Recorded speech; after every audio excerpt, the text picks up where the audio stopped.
জি, আজকে দেখলাম সদরঘাটে হাজার হাজার তরমুজ পচে গিয়ে সেগুলো ফেলে দিচ্ছে। খেয়াল করেছেন? ৬০০ টাকা দিয়ে তরমুজ কিনেছেন আপনি, আর সে তরমুজ এখন সদরঘাটের মানে পাখিও খাচ্ছে না। হয়তো মাছে যদি খায়, আমি জানি না মাছে খাবে কি না। তো এগুলো কি? এটা কিন্তু সিন্ডিকেট। বিশ্বনবী খুব কঠিনভাবে বলেছেন, মান গস্বানা ফালাইসা মিন্না।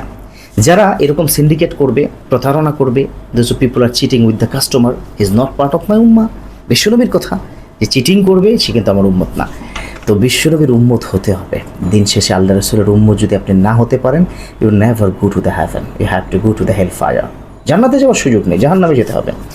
ব্যবসায়ী যারা, তাদের উদ্দেশ্যে বলছি এই কথা, কিন্তু ব্যবসায়ীর উদ্দেশ্যে বিশ্বনবী বলেছেন। অথচ আমার নবী আবার এই কথাও বলেছেন, মা সিদ্দিকিনা ওয়া শুহাদা ই ওয়া সালিহিন।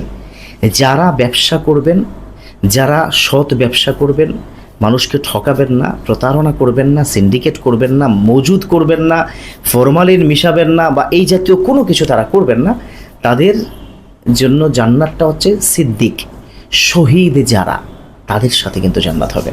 সো এই কারণে আমরা এটা করব না। দেখুন আবার কি গরুর গোশত নিয়ে আরেক কাহিনী। মানে বাংলাদেশ না প্রিয় দর্শক, একটা হুজুগের বাংলাদেশ। একজন একটা ভালো কিছু করছে, সেটা কিছুদিন কি যেতে না যেতেই যখন সবাই মিলে তাকে ডিমোটিভেট করছে অথবা তাকে কুবুদ্ধি দিচ্ছে, ফাইনালি তিনি সেখান থেকে সরে যাচ্ছেন।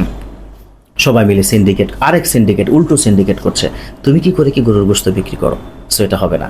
তো আসলে বাংলাদেশটার যে পরিস্থিতি, আমরা ভালো মানুষ না হলে তাহলে কিন্তু সমাজ পরিবর্তন করতে পারবো না।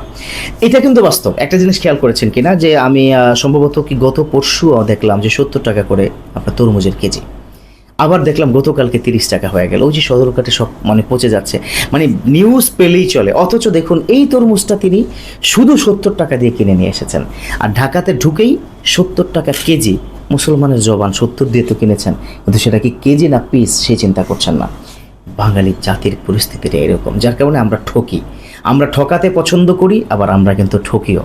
কারণ আমাদেরকে ঠকাবেন আল্লাহ। আল্লাহ নিজে বলেছেন, ওয়ামা কারু ওয়ামা কার আল্লাহ আল্লাহু খায়রুল মাকিরিন। এই যে শোনো গোলাম, তুমি যে কাহিনী করতেছো, তুমি যে প্রতারণা করছো আমার সাথে, তুমি যে আমাকে চোখে ধুলো দেওয়ার ভান করছো যে হ্যাঁ কেউ হয়তো কি দেখেনি, তো Allah is watching you, Allah is watching all your activities. সব দেখছে আল্লাহ। তো সেক্ষেত্রে এই উত্তম প্রতারণার জবাব কিন্তু আল্লাহ দিবেন। আজকে যারা তরমুজ দিয়ে কাহিনী করেছেন, লক্ষ কোটি টাকার তরমুজ পচে যাচ্ছে। গোশত নিয়ে যারা কি কাহিনী করেছেন, তাদেরও কিন্তু শাস্তির অপেক্ষা করছে। সো আমরা যাতে করে ওই ব্যবসায়ী হই, যে ব্যবসায়ীরা নবীদের সাথে যাবে জান্নাতে। আল্লাহ বোঝার তৌফিক দান করুক, আমিন।